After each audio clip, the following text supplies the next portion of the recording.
Então, ontem nós falamos um pouco sobre a obra da cruz e hoje nós vamos falar sobre a nossa resposta a isso. Resposta que nós devemos dar ao que Cristo fez na cruz. Mas, antes de falar sobre isso, nós vamos recapitular rapidamente, e na verdade não é nem recapitular, porque, como você sabe, ontem nós nem falamos exatamente do que estava escrito aqui na apostila. Então, você pode abrir sua apostila na página 17, e nós vamos olhar os pontos rapidamente, ler alguns versículos e passar adiante, para que você tenha um conteúdo bíblico e teológico na sua mente, porque por meio dos conceitos, dos versículos, isso pode segurar, aprender a experiência subjetiva que você teve com o Espírito Santo, ok? Os versículos não substituem nossas experiências não substituem os versículos, a Bíblia e o ensino, mas eles se complementam. O ensino segura as experiências subjetivas com o Espírito Santo dentro de nós. Então, você abriu aí na página 17 sobre quem é Cristo, ok? A aula não é exatamente sobre quem é Cristo, não é uma aula sobre cristologia, que é muito importante estudar, é mais sobre soteriologia, a natureza da obra de Cristo para nos salvar, ok? Então, a aula, na verdade, se você olhar em negrito aí, ó, é sobre expiação. Ou seja, a definição é que expiação é a obra que Cristo fez em sua vida e morte para obter para nós a nossa salvação.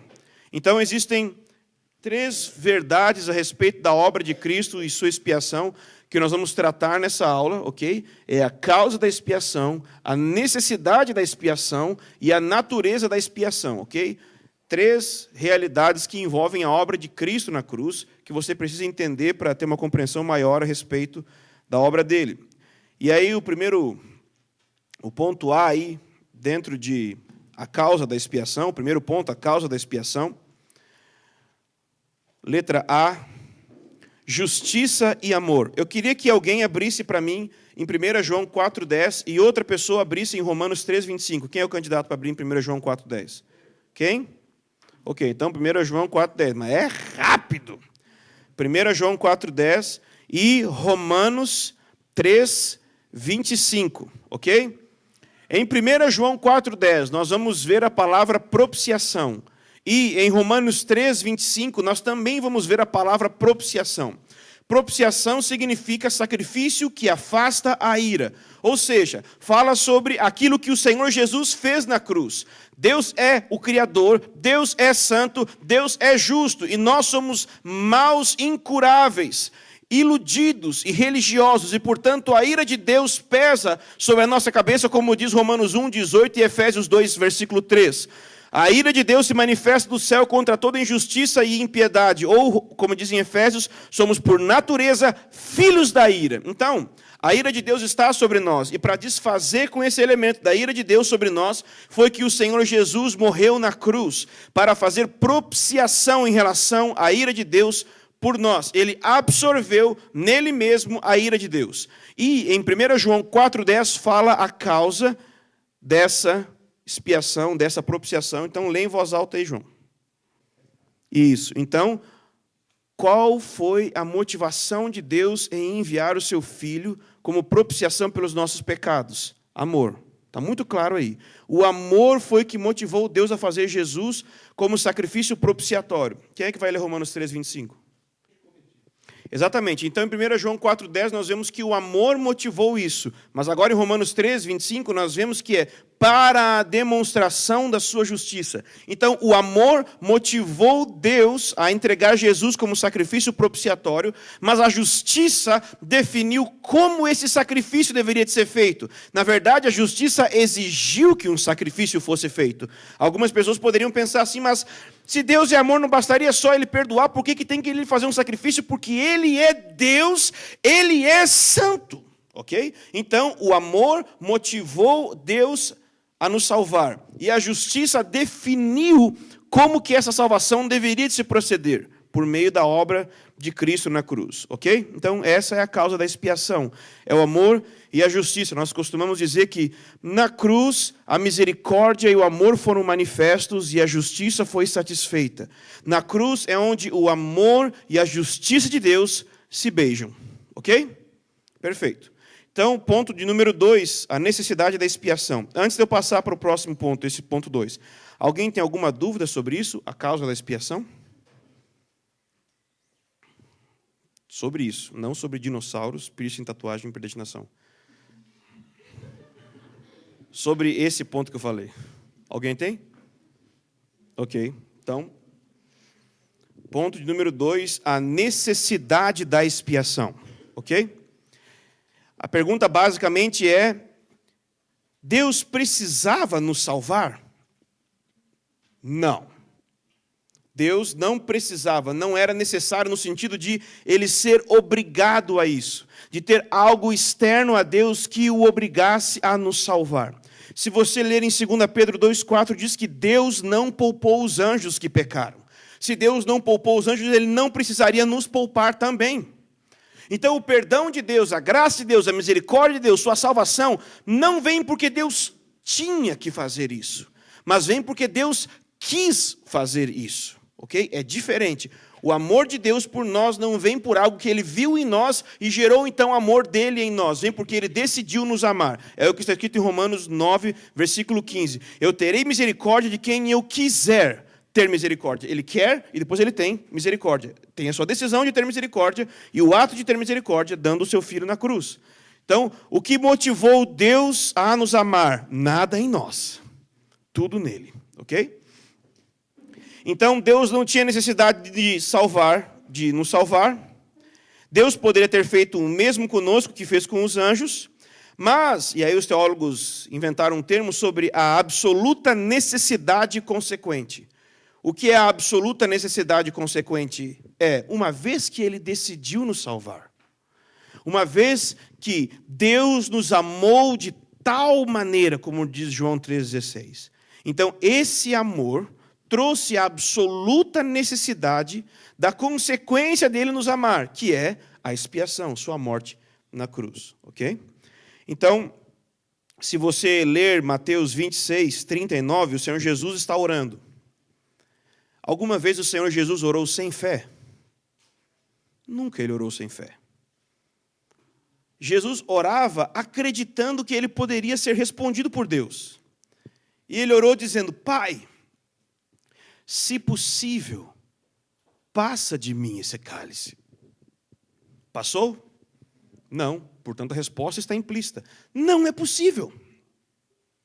Não era possível nos salvar sem esse cálice.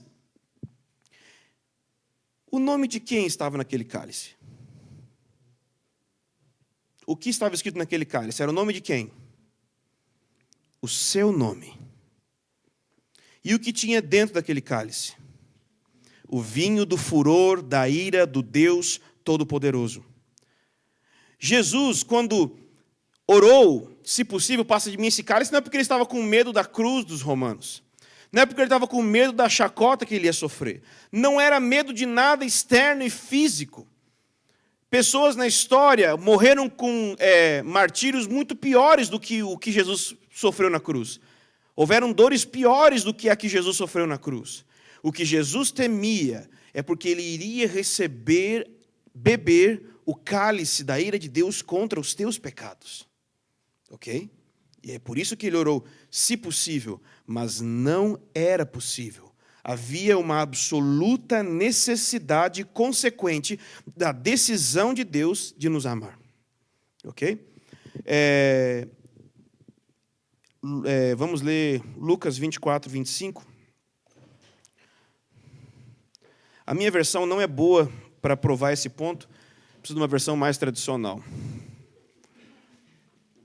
Lucas 24... Oi?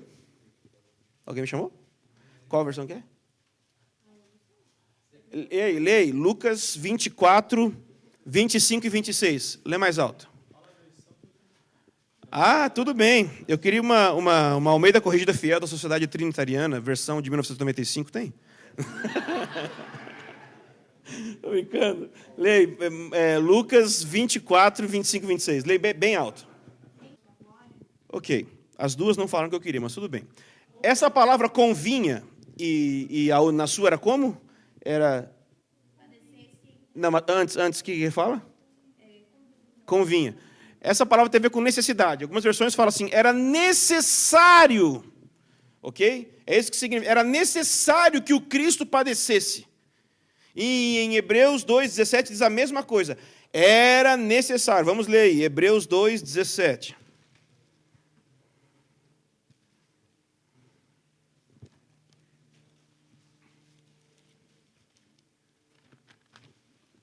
Hebreus 2,17 diz, por esta razão era necessário que em tudo se tornasse semelhante a seus irmãos, para que viesse a ser um sumo sacerdote misericordioso e fiel nas coisas que dizem respeito a Deus, a fim de fazer propiciação pelos pecados do povo. Era necessário a expiação, a obra de Cristo na cruz. Era uma absoluta necessidade consequente, ok?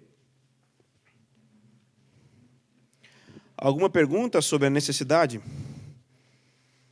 Não sobre piercing, tatuagem, dinossauros, predestinação, espírito, alma e corpo? Não, é sério, é tipo aula, porque eu preguei muito nos outros dias, daí tem que ver se vocês estão entendendo mesmo.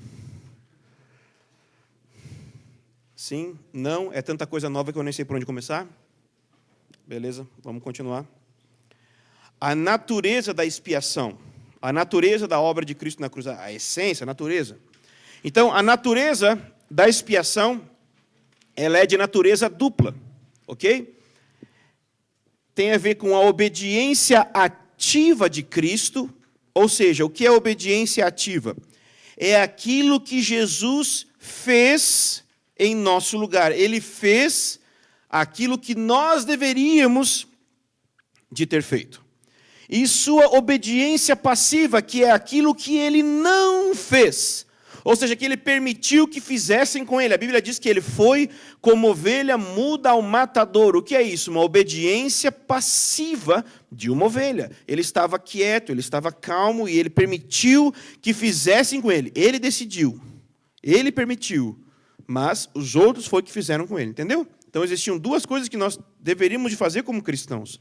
Existem coisas que nós devemos fazer, e existem coisas que nós deveríamos nos calar e deixar que fizéssemos conosco, mas nós não conseguimos, porque nós somos maus como seres humanos.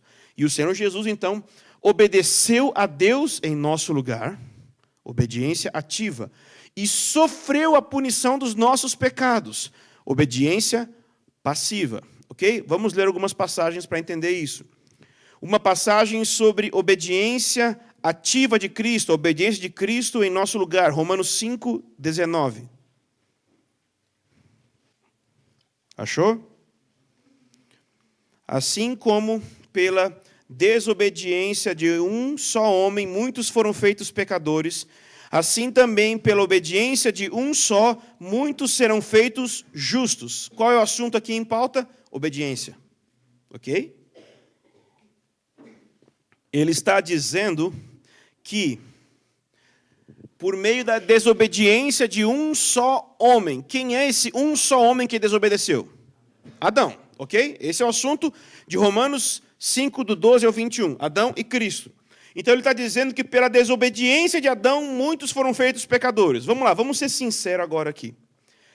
Você não acha injusto esse negócio de Adão desobedeceu e eu ser condenado como pecador por algo que eu não estava lá na hora de fazer?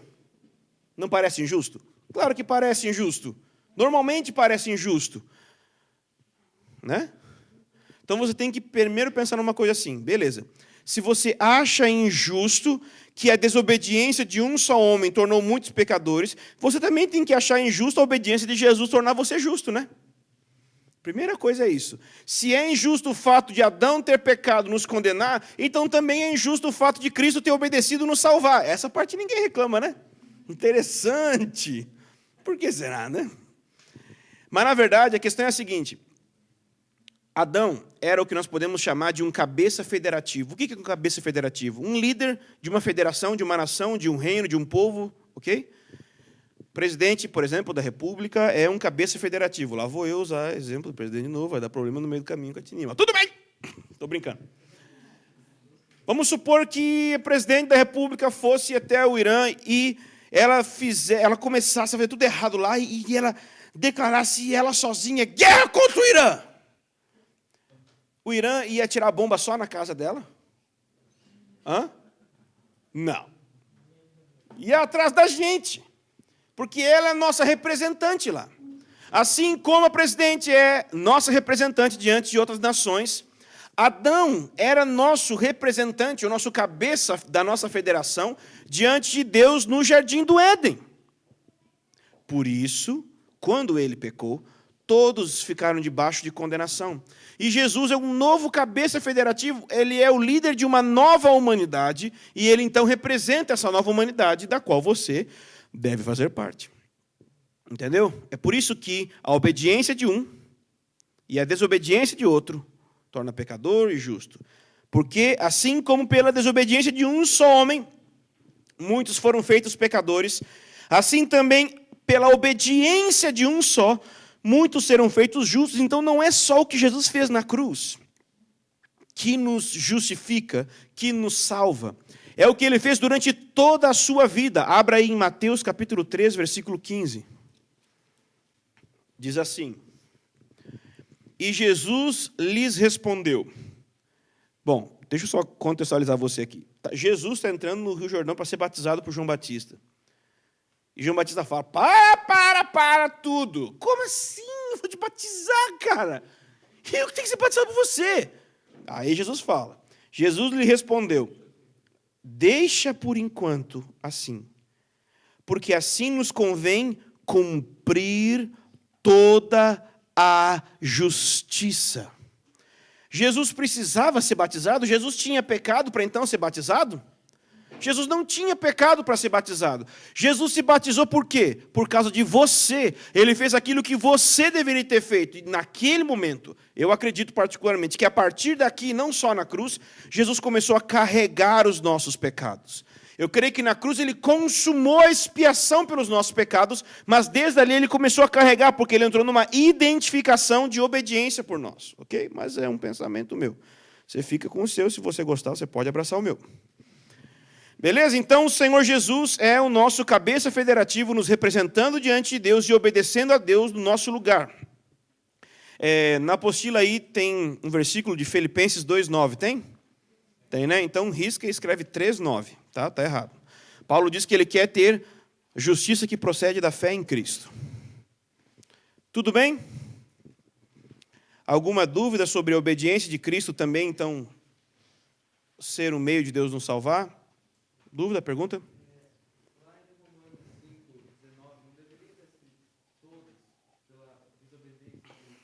Mas está escrito muitos, mas se você ler um versículo antes, está escrito todos. Tá? Então, em Romanos, fica variando entre muitos e todos, muitos e todos, muitos e todos, várias vezes.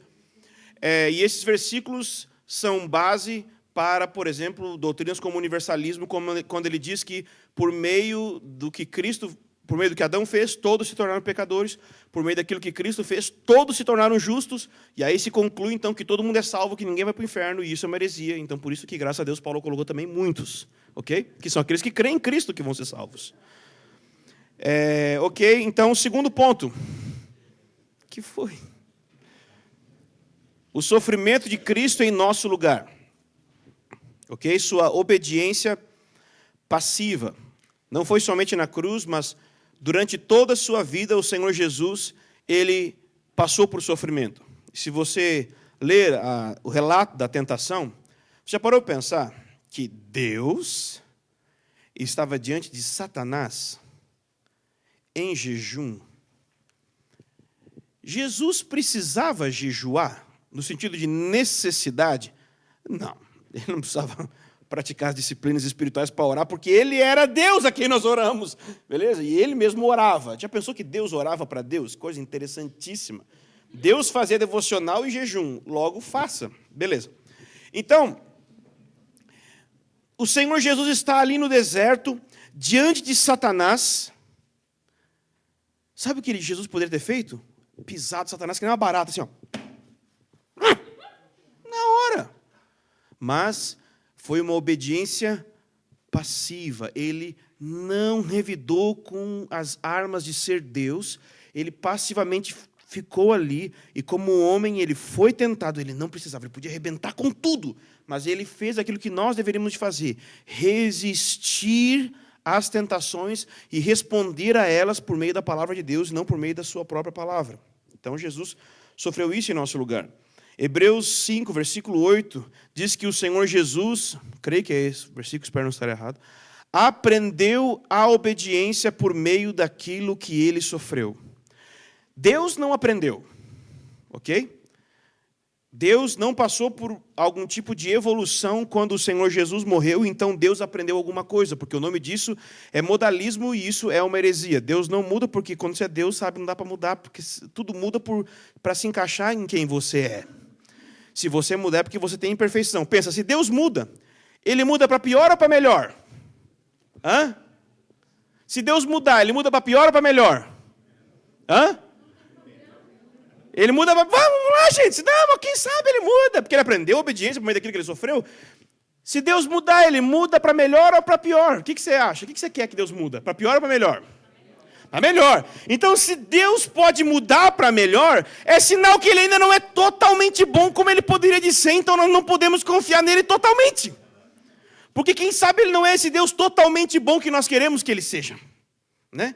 E se ele pode mudar para pior? O quanto pior será que ele pode se tornar? Imagina se Deus fosse mau. Tipo assim, mau e todo poderoso ao mesmo tempo. Ah! Não tem... Ai! Acordou, né, filho? Então, não tem o que fazer. Imagina! Então não foi Deus, foi Jesus como filho do homem. Ele, Jesus, aprendeu a obediência por meio das coisas que sofreu. Ok? Beleza? Então, tem esse sofrimento durante a sua vida. Isaías 53, vamos ler. Isaías 53, 3. Isaías 53, 3 diz que ele foi desprezado e rejeitado pelos homens, homem de dores e experimentado nos sofrimentos. E como um de quem os homens escondiam o rosto, foi desprezado e não lhe demos nenhuma importância. Muitas vezes nós relacionamos esse versículo apenas com a cruz, mas eu creio que ele tem a ver com toda a vida de Jesus. Sim, Jesus teve discípulos, mas ele também foi muito rejeitado pelas pessoas durante toda a sua vida. Imagina, quando você é rejeitado por alguém, quando alguém te despreza, você pensa assim, nossa, isso é injusto, por que ela está me desprezando? Mas se você começar a analisar dentro do seu coração, você vai ver que provavelmente existem coisas em você que poderiam ser base para as pessoas te desprezarem. Por mais doloroso que seja, ser desprezado por alguém, ser rejeitado por alguém. Mesmo assim, existem talvez bases no nosso coração, no nosso procedimento, que dão base para a pessoa nos rejeitar. Mas Jesus não tinha nada disso. Você imagina que tipo de rejeição ele sofreu, sendo que essa era certamente totalmente injusta. Inclusive por meio de Judas. Terrível. Ele sofreu isso. Ok? Mas não só isso, ele sofreu a dor da cruz. Ele disse aos discípulos, em Mateus 26, 38, minha alma está triste até a morte. Isso também faz parte da sua obra de expiação, sem entristecer. E, óbvio, também a dor física e a morte física. Mas de tudo isso, o pior de tudo que o Senhor Jesus sofreu, é a dor de carregar o nosso pecado.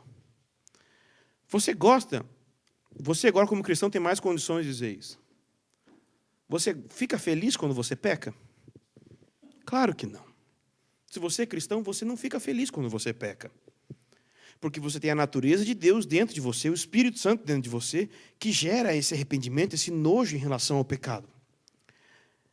Agora, pense em Jesus que nunca, por nenhum segundo, gostou do pecado e pecou. Imagine agora todo o nojo de todos os teus pecados vindo sobre a alma dele, que sentimento que ele deve ter tido. Entende? Foi terrível. Sua alma abominava totalmente aquilo. Vamos ler 2 Coríntios 5, 21. Alguém lê aí numa versão tradicional. 2 Coríntios 5, 21. Diz mais ou menos assim: aquele que não conheceu o pecado, Deus o fez pecado por nós, para que nele pudéssemos ser feitos justiça de Deus. Aquele que não conheceu o pecado, Jesus, nunca conheceu o pecado, nunca pecou. Deus o fez pecado. Esse versículo é um dos mais difíceis da Bíblia de se interpretar. Porque você não pode dizer que Jesus pecou, mas você não pode dizer que o versículo não está dizendo que Deus o fez pecado. E no século 21 diz que ele fez um sacrifício pelo pecado. Eu acho bonitinho, mas eu acho... parece que tira um pouquinho o mistério. Basicamente, eu acredito que, de alguma forma, ele era pecado naquela hora. Ele era abominável naquela hora. Ele era uma coisa ruim naquela hora. A natureza do pecado, não sei explicar, faltam palavras.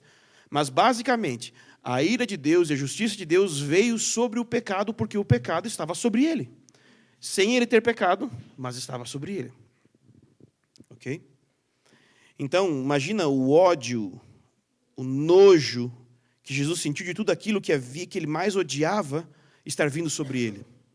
E é aquilo que eu falei ontem, que eu testemunhei, a questão da pessoa, tanto a dor de uma pessoa que foi molestada sexualmente, quanto o tormento mental de quem molesta sexualmente a pessoa. Imagina a dor psicológica dessas duas pessoas estava sobre ele. Imagina a dor a perturbação mental de um assassino e a raiva de sentimento de injustiça de quem é assassinado estava sobre ele. Os seus pecados, os meus pecados, não vamos ser genéricos, né? Os meus pecados e os seus pecados estavam sobre ele. Então ele sentiu isso naquela hora. Deus considerou, está aí na página 18, Deus considerou os meus pecados como se fossem do próprio Cristo e de fato se tornaram dele. Mesmo que ele não tenha pecado, ele se tornou culpado dos meus pecados. É exatamente isso que ele fez na cruz. Ele se tornou culpado dos meus pecados. Ele levou a culpa dos meus pecados na cruz. Mas não é só isso que Jesus sofreu. Jesus sofreu a dor de ter passado por tudo isso sozinho. Por isso que ele disse, Deus meu, por que me desamparaste? Ele sentiu solidão, ele sofreu isso sozinho. E também a dor de suportar a própria ira de Deus. Veja, durante toda a história, Deus perdoava os pecados, desde o início. Mas ele não tinha executado sua plena ira em relação aos pecados. Então, a ira e o julgamento de Deus em relação aos pecados foram descarregados sobre Jesus na cruz. E é por isso que não tem mais condenação para quem está em Cristo Jesus. Não é porque Deus mudou de ideia, é porque de fato não tem mais nada contra você. Mesmo. Não tem nada que Deus está guardando para quem sabe, uma hora ele vai... Não tem mais nada. Porque o Senhor Jesus recebeu isso sobre ele na cruz. Ok? Alguma dúvida sobre isso? Eu queria saber se você poderia usar o mesmo exemplo da cabeça federativa para falar disso. De receber a ira? A ira que Adão... Não sei se eu entendi a pergunta, vou tentar. A ira que Adão merecia, o Senhor Jesus recebeu. Tanto que, bom, vou lá falar uma heresia particular minha, tá? Eu creio que Adão foi salvo, quando em Gênesis 3,15, Deus fala para ele assim, sobre a semente da mulher, a semente da serpente. Então, eu acredito que aquilo ali era o que os teólogos chamam de proto-evangelho, evangelho em protótipo. Então, eu creio que ele foi salvo. Mas salvo por causa de que a ira de Deus ia cair, por causa que deveria ser em relação a ele, lá na cruz depois, né? Então, Jesus era um segundo cabeça recebendo isso, né?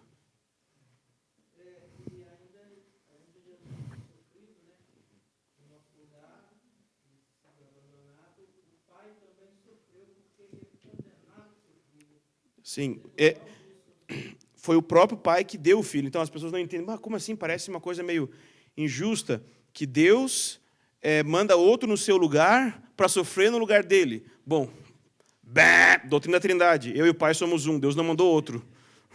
É um único Deus, ok? Em três pessoas, que então há essa entrega. E a Bíblia diz que Jesus quis se oferecer. E também diz que agradou ao Pai, ou agradou ao Senhor moê-lo. Então, não é uma coisa assim, tipo, um pai bate no filho para descarregar a raiva que ele tem de você. Nossa, vamos voltar na doutrina da Trindade, concílios católicos, concílios do início da igreja.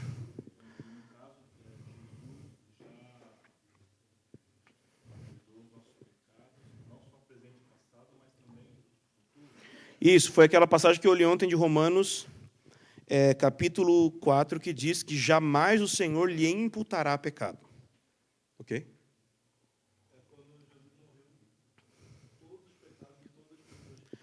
É porque você não tinha nascido ainda, né, quando ele morreu. Então, o perdão dele tinha que ser para o futuro.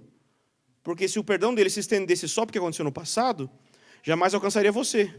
E se alcançou você, vai alcançar quem vai nascer. Se vai alcançar quem vai nascer, vai alcançar entre quem vai nascer e você tudo que você vai cometer até lá. É eterno. Isso. Não é. Tem gente que pensa assim, até o momento que você foi batizado, assim, tá tudo perdoado. Daqui para frente, se esforça que o negócio está difícil. Entendeu? Você entrou para a lei dos crentes, agora, né? Vamos fazer ginástica. Não. Você está 100% perdoado por Deus. Ok? E, na verdade, você só se arrepende dos seus pecados porque você já foi perdoado. Você já tem condições de começar a ir a Deus pedir perdão porque você já foi previamente perdoado na cruz. Mas isso aí já vai ficando filosófico e não bíblico. Pois não?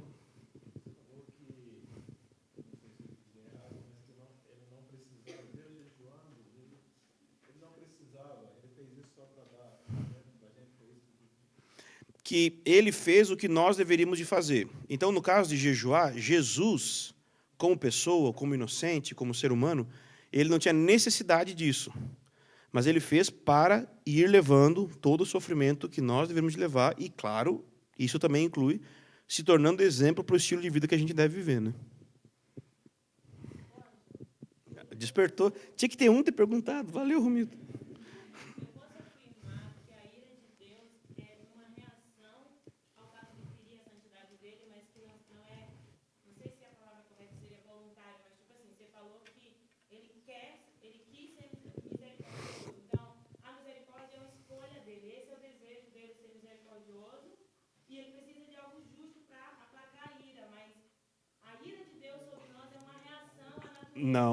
Não exatamente, porque senão nós estaríamos dizendo que Deus perde o controle quando ele está irado. Até mesmo quando ele se ira, é porque ele decidiu se irar. Senão seria uma imagem de alguém que... Entendeu? Esse que é o pecado da ira. Como é que Deus pode irar e não pecar? Porque ele não perde o controle, ele não explode para sair matando todo mundo. Ele é uma punição justa. É óbvio que é ódio, é óbvio que é ira, mas é baseado em uma decisão prévia de fazer aquilo.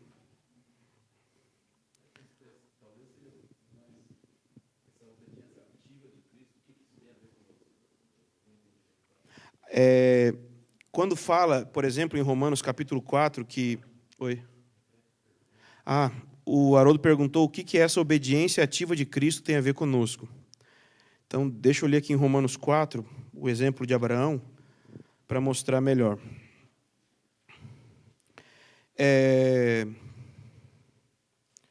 Romanos 4, 24, diz assim: mas também por nossa causa, a quem a justiça será atribuída, a nós que cremos naquele que ressuscitou dos mortos, a Jesus, nosso Senhor. Então, ele usa uma expressão aqui de justiça sendo atribuída. O que é justiça? Lembra? Retidão, o que é certo.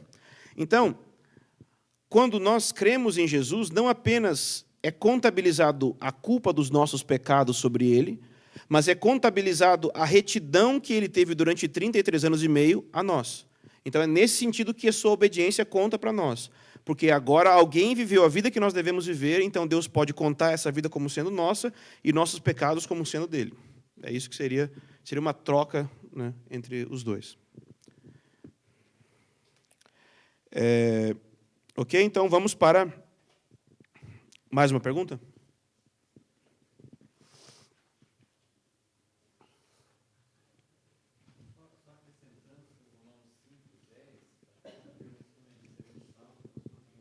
Isso.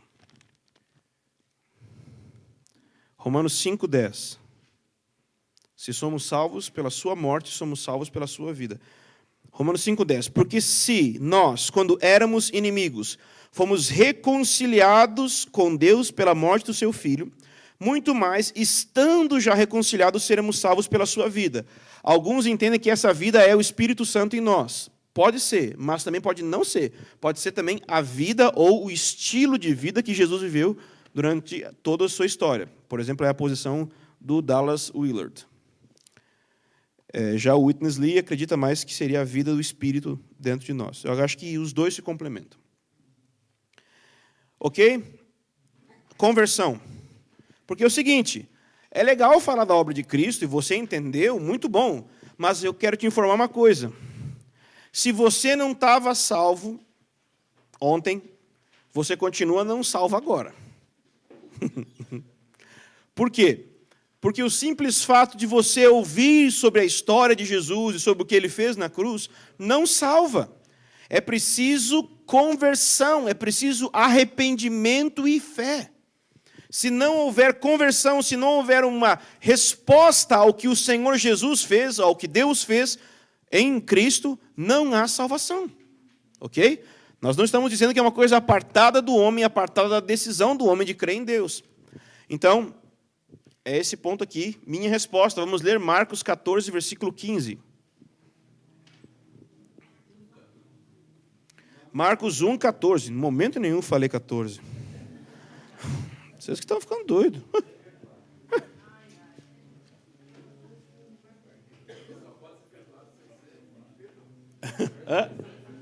Eu vou ler. Não, mas é que eu sou mal mesmo, eu estou encarnando a mensagem. Marcos, capítulo 1, versículo 14. Depois que João foi preso, Jesus foi para a Galileia pregando o evangelho de Deus e dizendo: completou-se o tempo, o reino de Deus está próximo, arrependei-vos e crede no evangelho. Isso é conversão. Arrependei-vos e crede no evangelho. O que é conversão? É eu estar em uma direção e eu me voltar de uma direção para outra direção. Então, é eu me voltar, é eu virar as costas do pecado, galera do pecado aqui, para a galera de Deus. Estou brincando. Isso é conversão. Quando eu viro as costas para o pecado, arrependimento. Quando eu me volto para Deus, fé. Então, isso é conversão. É eu virar as costas para o pecado por meio do arrependimento e eu correr em direção a Deus por meio da fé. Ok? Não, de forma alguma. Ok? Então, vamos começar com essa definição. O que é conversão? É a resposta espontânea ao chamado do Evangelho, pelo qual sinceramente nos arrependemos dos pecados e colocamos nossa confiança em Cristo. Então, ponto A e o parágrafo A. Vamos começar com a fé. Tudo bem?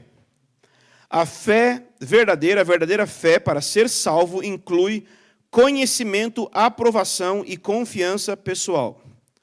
Conhecimento, aprovação e confiança. Repete comigo. Conhecimento, aprovação e confiança. Ok? Essas três coisas compõem o que é a fé para ser salvo, a fé salvífica. Tudo bem? Primeira coisa, conhecimento. Romanos 10, versículo 14.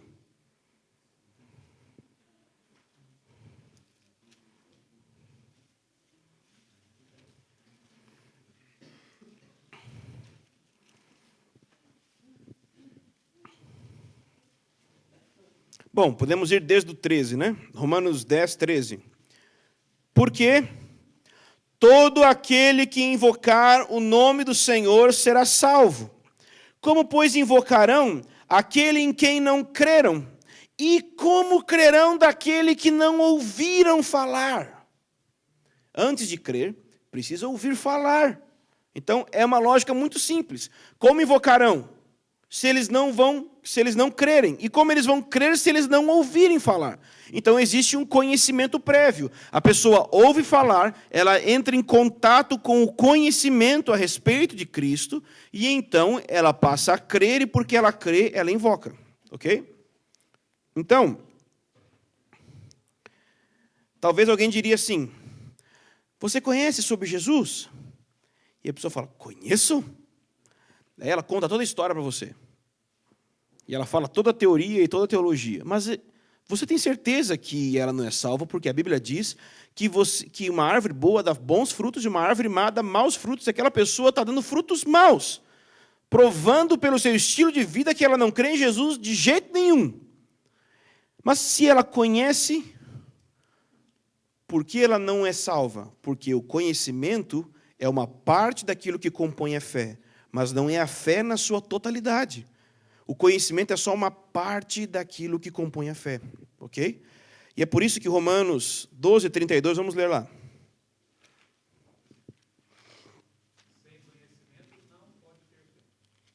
Basicamente tem que ouvir falar para poder crer, para invocar, como está ali em Romanos 10, 14. Fé vem pelo ouvir. Romanos 1, 32. Eu falei o quê? Jamais diria isso. Jamais erraria. Eu? Hã?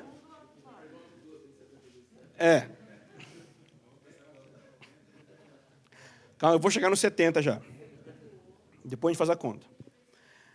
Romanos 1, 32 diz sobre todos aqueles que estão condenados, os quais, conhecendo bem o decreto de Deus. O que eles têm ali? Conhecimento muito claro da vontade do decreto de Deus. Você conhece a Deus? Conheço. Você conhece Jesus? Conheço. Ok, mas olha só o que ele diz agora. Os quais, conhecendo bem o decreto de Deus, que declara dignos de morte os que praticam tais coisas, o quê? Desobediência a Deus, não somente as fazem, mas também aprovam os que a praticam. Então essas pessoas não são salvas, mas elas conhecem. Então não tem como ter fé sem conhecer, mas conhecer não é ter fé, ok? Eles conhecem, mas não têm fé. Um outro versículo, Tiago 2, 19.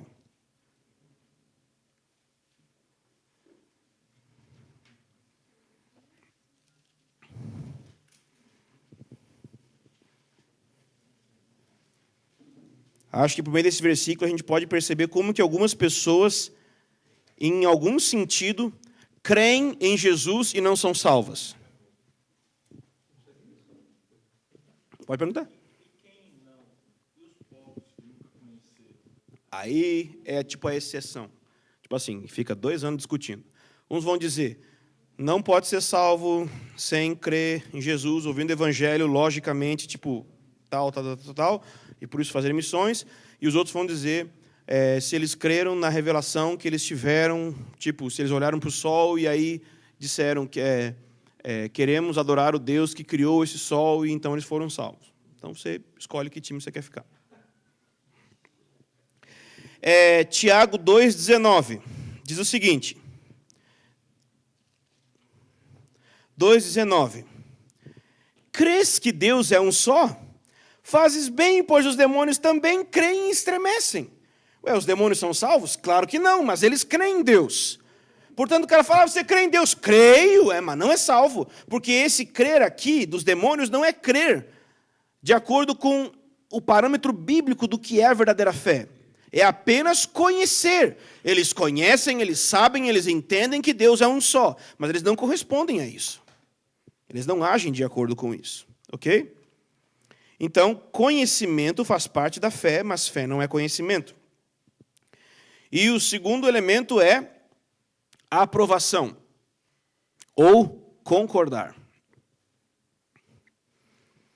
Porque se eu conheço a história de Jesus, mas eu não concordar com essa história, assim, eu não tiver um assentimento, eu não falar assim, essa história é verdade, essa história é certa, é assim que as coisas são, é assim que as coisas têm que ser, é óbvio que eu não vou ser salvo. Entende? É impossível você falar assim, Jesus morreu na cruz pelos nossos pecados, e isso é uma coisa imoral, alguém ser condenado pelos pecados de outro. Ou seja, ele conhece, ele sabe, mas ele não aprova. É óbvio que ele não é salvo. É preciso aprovar. Mas a simples aprovação e concordância também não é fé para ser salvo. Vamos ler João, capítulo 3, versículo 2. Isso, exatamente. Ele conhece e ele acha muito bom. Bonito.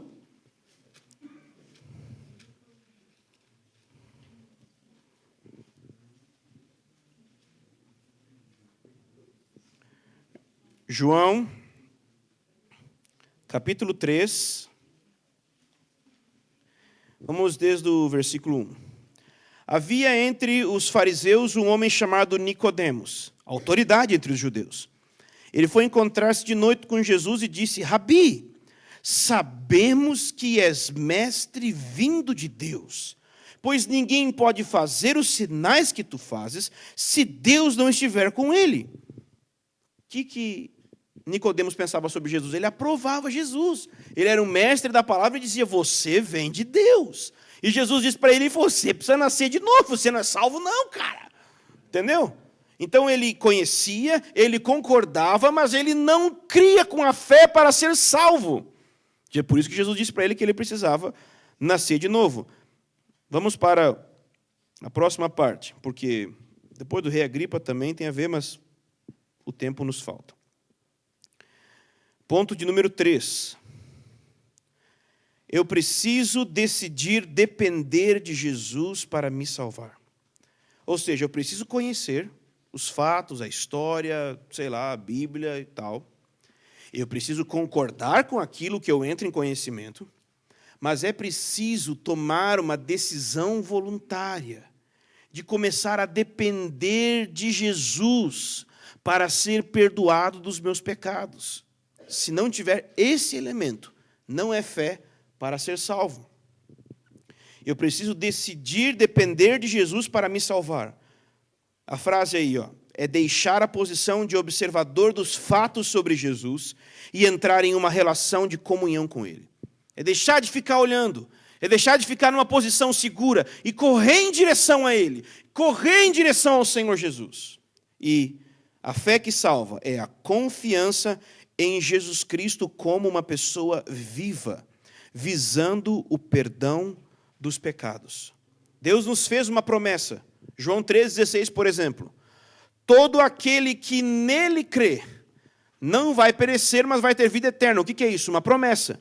Se você crer, você não vai perecer, mas vai ter a vida eterna. Aqui eu abro um parênteses para dizer o seguinte: nem toda a graça gratuita é incondicional. A gente gosta de falar muito assim: a graça de Deus é incondicional. Mesmo? Então por que ele colocou a condição de ter fé, querido? Alô? Tem uma condição. Fé. Se você não preencher essa condição, não tem perdão, não tem graça, não tem salvação. É de graça? Claro que é de graça. Por quê? Pensa comigo. Se eu dissesse para você assim: meu querido, você vai fazer faculdade e eu vou pagar toda a sua faculdade para você, de graça, só com uma condição: faz o vestibular, termina o 2º grau, alguma coisa assim. E aí? Deixou de ser gratuito o fato de você ir para a faculdade? Não, mas estabeleceu uma condição para que você possa ir para a faculdade. Eu sei que o exemplo é tosco e pequeno, mas a questão é a seguinte: Deus dá graça para os humildes. O que é isso? O que é isso? Condição. Sem humildade não tem graça, não recebe a graça. Então a fé pode ser gratuita e ser condicional. Simples assim. A condição não implica em estar pagando algo a Deus. Implica em estar obedecendo a Deus naquilo que Ele mandou você obedecer. O que é obedecer? Faça o que eu mandei. Tenha fé. Beleza, tenho fé. Pronto, foi salvo. Simples. Entendeu? Vai lá.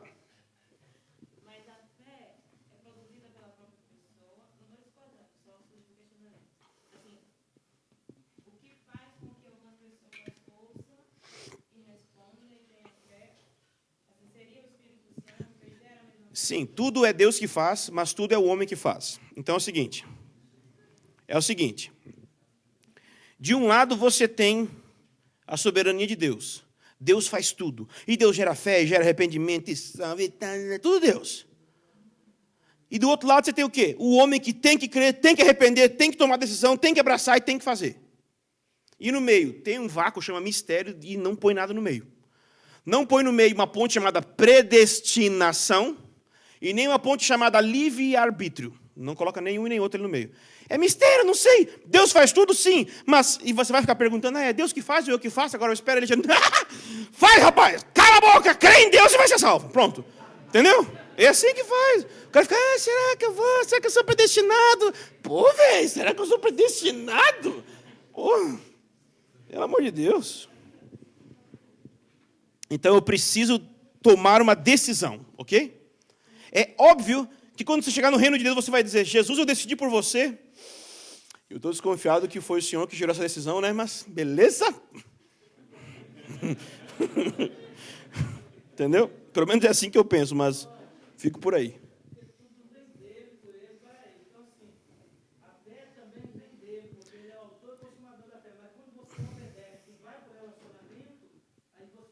Porque assim, o que eu estou querendo dizer é o seguinte, é porque aqui, nesse ponto, a gente não pode ficar pensando se é Deus que gera fé ou arrependimento. Nesse ponto é o seguinte, é a minha resposta, é o que eu tenho que fazer. Agora, é só isso. Mas e o é para mais teologia. O fato é, tem que arrepender e tem que crer. Se é Deus que gera ou não, o negócio é o seguinte, quando a Bíblia fala para você crer, é você que crê. Quando a Bíblia fala para você arrepender, é você que tem que arrepender. Se é Deus que gera, aí pode ficar discutindo até amanhã de manhã. O fato é que você tem que crer. Você tem que arrepender, ponto final. Beleza? Então, eu gosto de chamar a fé de uma confiança em Jesus Cristo como uma pessoa visando o perdão dos pecados. Por quê? Porque na nossa cultura, tanto a palavra crer quanto a palavra fé não correspondem exatamente ao que a Bíblia quer chamar de fé, ou ao que a Bíblia quer chamar de crer. Claro que nós devemos crer em Jesus para ser salvo, claro que nós devemos ter fé em Jesus para ser salvos, mas na nossa cultura, às vezes, crer e ter fé não correspondem à verdade bíblica sobre crer e ter fé. Então, eu gosto de chamar fé de confiança. Fé é confiar. Fé é a decisão voluntária de passar a depender e confiar em Deus. Como uma criança na piscina, e o pai dentro da piscina diz, pula, filho. E ela confia no pai. Ela está nervosa, ela tem medo, ela pode ter desconfiança, mas porque ela confia no seu pai, ela se atira. Ok? Não é irracional. Vamos ver aqui. Por exemplo, crer. Está aí na página 21? Crer. Achou aí? Eu posso crer na matemática, mas não ter uma relação de dependência com ela. Então, na nossa linguagem, crer não implica em relacionar. Eu posso crer em algo e não me relacionar com aquilo que eu creio, ou não ter uma relação de dependência com aquilo que eu creio. E a fé salvífica, a fé para a salvação, é crer e entrar numa relação de dependência com a pessoa qual eu creio. E também a fé. Alguns entendem a fé como ação irracional, de acreditar em algo mesmo que os fatos digam ao contrário. Olha, brasileiro gosta de futebol, fica lá, olhando na frente da televisão, tendo fé que o seu time vai vencer. Alguém já ficou na frente da televisão torcendo? Beleza? Torcer fez o time ganhar? Olha, não, na televisão, pensa comigo. Essa é a fé da nossa cultura. Eu acho que... Alguém falou isso, acho que foi o Arlindo que falou isso lá na chácara esses dias. Que você ficar na frente da televisão torcendo pro jogo ao vivo é o mesmo efeito se fosse o jogo gravado, cara. Você não vai mudar nada, cara. Entendeu? Vai acontecer o quê? Hã? Tem gente que é pé frio. O Haroldo está em crise de fé agora. A gente pode estar jogando uma partida de futebol e eu falo, ei, gente, vamos ter fé que nós vamos ganhar. Mas 20-0, o que é isso aí? É irracional, mas vamos lá. Não dá em nada. Então, eu estou dizendo isso porque é o seguinte, um teólogo, filósofo, existencialista chamado Søren Kierkegaard, ele disse o seguinte, ele disse que falando sobre Abraão, ele disse que Abraão deu um salto de fé no momento em que ele ofereceu Isaac sobre o altar. Ou seja, para ele, nada daquilo fazia sentido. Entregar Isaac no altar não tinha sentido, era irracional. Então, ele coloca a fé como algo que está contrário à razão, sendo um salto de fé contra a minha razão. E muita gente prega isso. Ou você nunca viu, tipo assim, não pensa em nada agora, só recebe! Pô, não pense em nada, cara. Eu estou pensando em não pensar em nada agora. Não deu. Não que eu tentei, não deu. Já fez? Não pensa, só... Vira meba agora! Recebe o Espírito Santo. Pô, velho. Não pensa nada? Como não pensa nada? Meu Deus do céu. Não é isso. Não foi isso que Abraão fez. Abraão não virou uma ameba para oferecer Isaac no altar. Beleza? Por que é que Abraão teve fé e confiança para oferecer Isaac no altar? Porque ele já tinha tido experiências prévias com Deus, que provavam que Deus era uma pessoa confiável, que ele podia fazer aquilo que Deus estava fazendo. Isso é fé. Fé é entender que Deus é confiável, e porque Ele é confiável, eu me atiro nos seus braços. Não é uma coisa irracional. Entendeu? Beleza. Alguns exemplos de fé. João 1,12.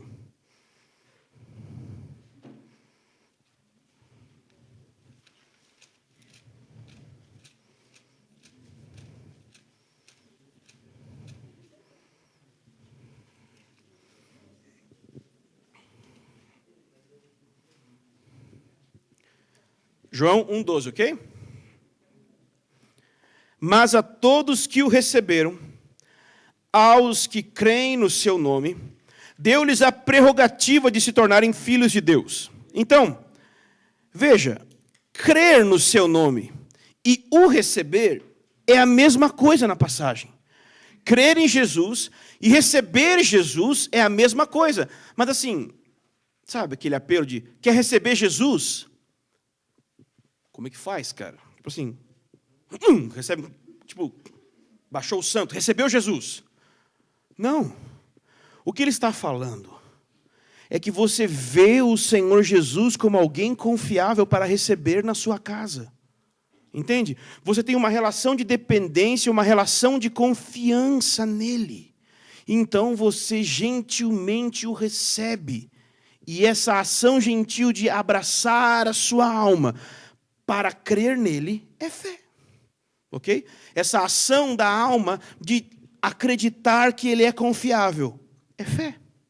Ok? Mais versículos na página 22. João 3,16. Deus amou o mundo de tal maneira que deu o seu Filho para todo aquele que crê na doutrina calvinista, arminiana, metodista, batista. É isso que está escrito? Não. E nem mesmo diz naquele que crer na história de Jesus. Diz para todo aquele que nele crê. Ou seja, é uma relação de entender que ele é vivo, que ele é real. Crer nele, como ele sendo uma pessoa viva, como ele sendo uma pessoa real, na qual eu confio nele. João 6,37. Vamos ler.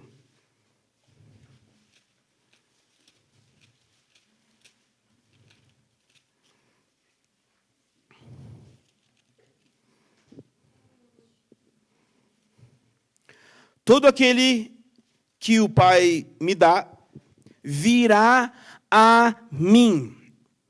E de modo algum rejeitarei aquele que vem a mim.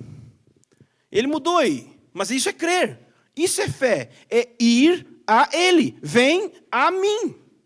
Mateus capítulo 7, não, João 6, João 7, 37. João 7, 37. No último dia da festa, o dia mais importante, Jesus se colocou em pé e exclamou, se alguém tem sede, venha a mim, e também o quê? Beba. Isso é fé, é ir a Ele, e receber, e beber, e abraçar. Ok? Então a fé para ser salvo inclui entender os fatos do Evangelho, concordar com os fatos, que Deus é santo, eu sou pecador, que eu preciso ser salvo, que Cristo pagou pelos meus pecados, e decidir confiar em Cristo de uma forma dependente para que Ele seja o meu Salvador. A decisão é tomada no coração, o centro do nosso ser. Ou seja, sua mente, suas emoções e sua vontade estão envolvidas no ato de crer. Você concorda com a sua mente. Você entende com a sua mente. Você concorda, suas emoções têm afeição por aquilo. E então você toma uma decisão de passar a depender de Jesus. Ok? Vamos para o próximo ponto, mas só para explicar aquele no ponto 4, não vou ler, mas a fé deve aumentar conforme o meu conhecimento aumenta. Tem gente que pensa assim, teologia mata a fé. Irmão, beleza. A letra mata. A letra sem o espírito, rapaz. Não.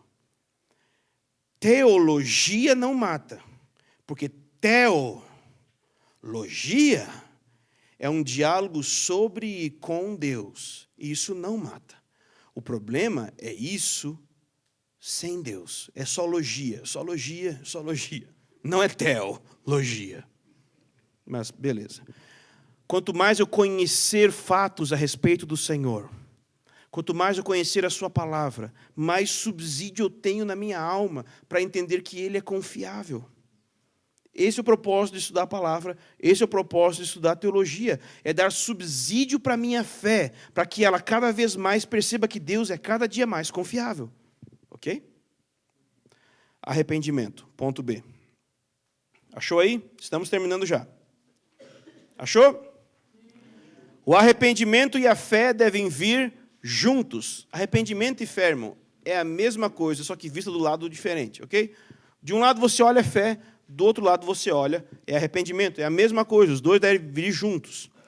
E o arrependimento envolve também as áreas da nossa alma. Nossa mente, nossa emoção e a nossa vontade. No arrependimento, a minha mente passa a concordar com os fatos a respeito do Evangelho e com os fatos que o Evangelho expõe sobre mim mesmo. Eu começo a entender intelectualmente que o pecado é errado. Eu concordo na minha mente, esse negócio é errado. Por que a gente, vamos lá, para os gordos de plantão como eu, por que é que a gente não faz uma dieta mesmo? Por quê? Porque a gente não acredita que a gente está errado de ser gordão. Entendeu? A gente não foi convencido na mente, pô, você é mó gordão, vai morrer. Não acredita, não. Aí o cara tem um AVC, o que ele faz? Santificado seja. Começa a fazer regime direto. O que aconteceu com ele? A mente mudou. Ele começou a pensar diferente. Então não adianta você falar pro cara, emagrece, porque não faz mal ficar gordo, ser gordo é ruim. Porra, ser gordo não é ruim não, cara. Assim, é ruim de chegar em casa para subir o morro lá, mas o resto tá indo bem, cara. Para baixo, nossa, eu vou mais rápido que todos vocês. Tipo assim. Mas pode vir algo de Deus de mudar a minha mente. Eu estou trabalhando para me convencer. Sou ruim demais.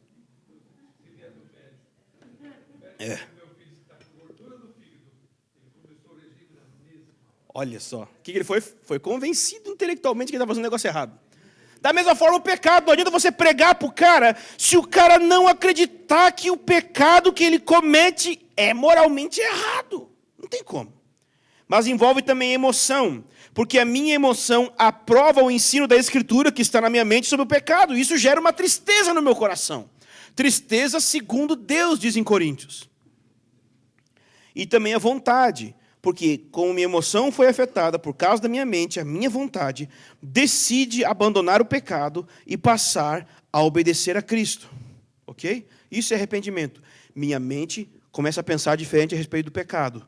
Minha emoção começa a sentir diferente em relação ao pecado. Então a minha vontade decide diferente em relação ao pecado de como eu estava até então.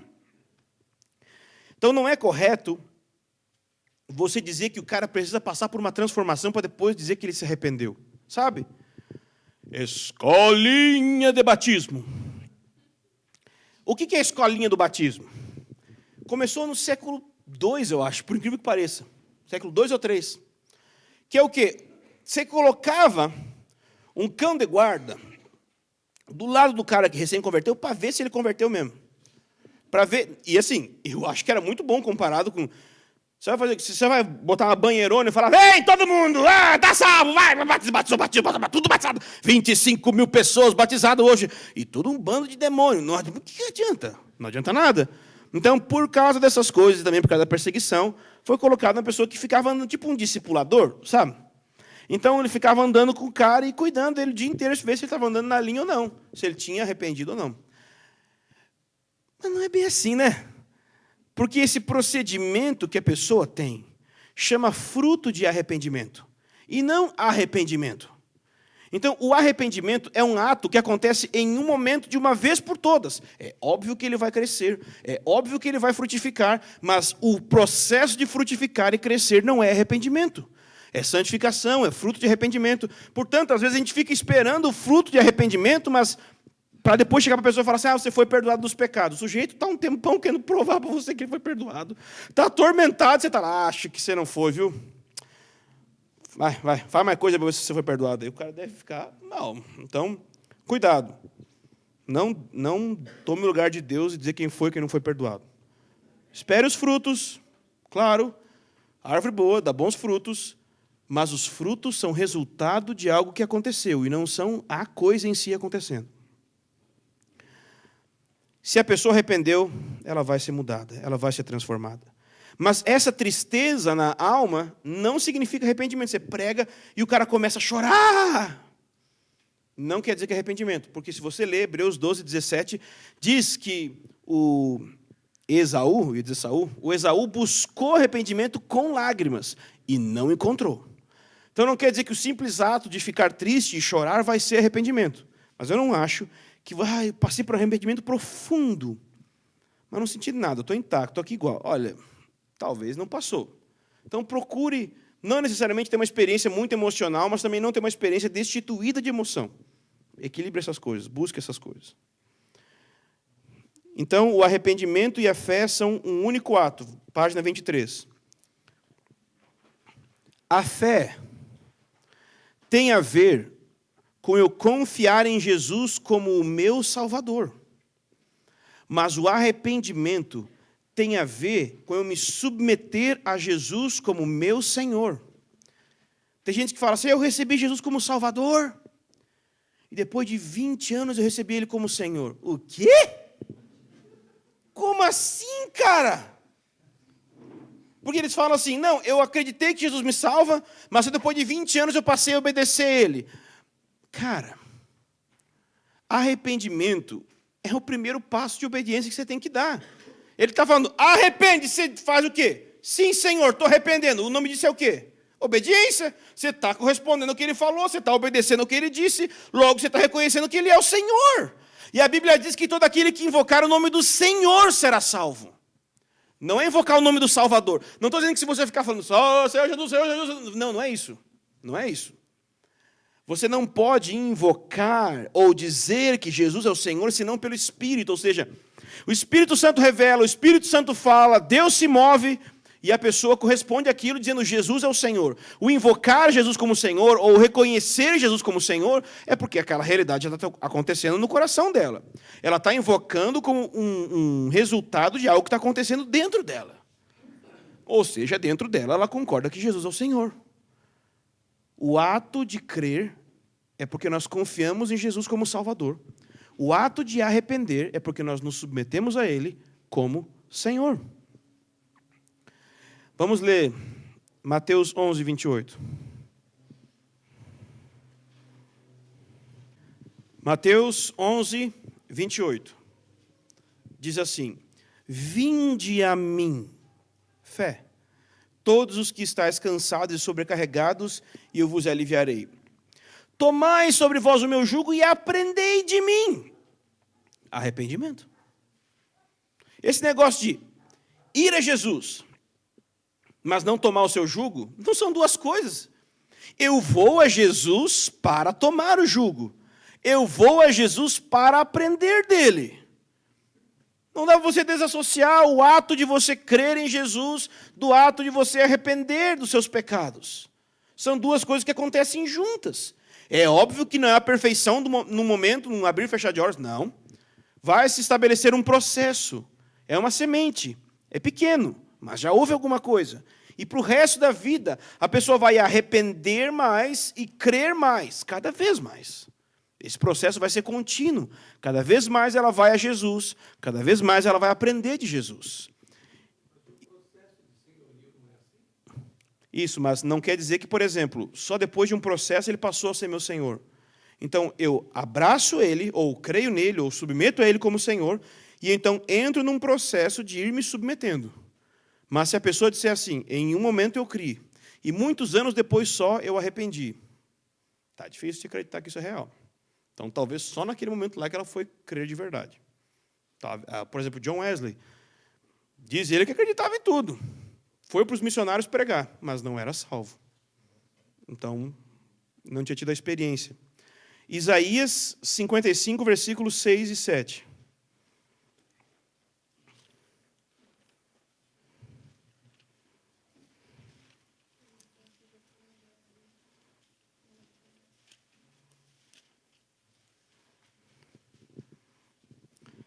Isaías 55, versículo 6.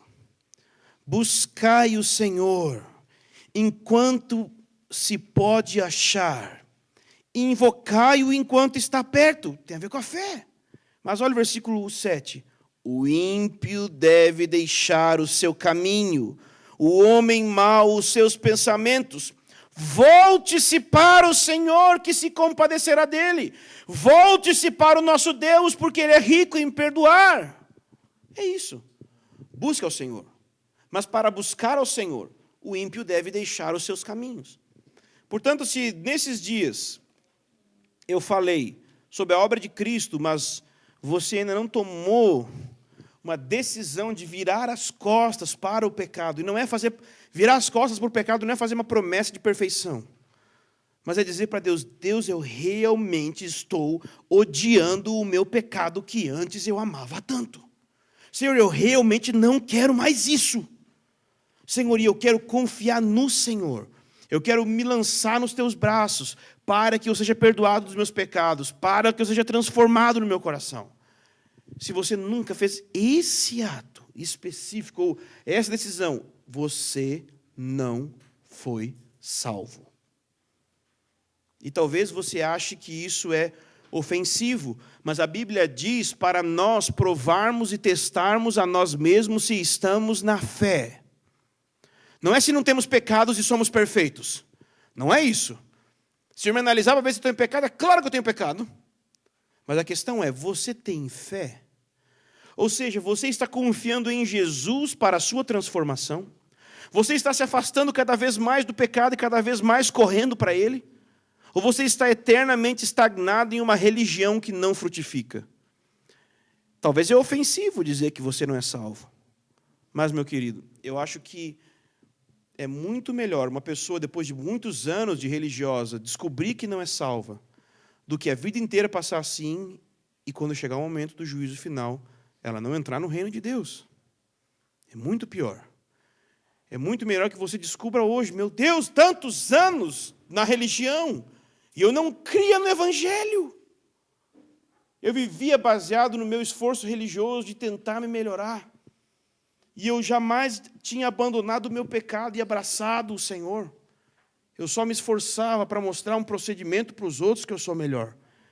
Você precisa arrepender dos pecados, virar as costas para o seu pecado e começar a abraçar a fé, abraçar Jesus, se entregar a Jesus, confiar nele. Como a criança que eu falei, se jogando nos braços do Pai, dizendo, Pai, eu confio que se nesse momento eu me lançar nos teus braços, você vai me perdoar. Você vai me transformar, você vai mudar a minha alma. Ok? Então, aqui tem muitos versículos que nós não vamos ler, mas basicamente esses versículos é para você testar se você está salvo. Tá? Você pode testar, não é por qualquer coisa da igreja. Testa, os versículos dizem. Ok? 1 João é muito claro. Mas só tem um versículo que eu queria ressaltar, que é o último aqui, ó, Hebreus 12, do 5 ao 8. Meu querido, a Bíblia diz que Deus açoita a todo aquele que recebe como filho.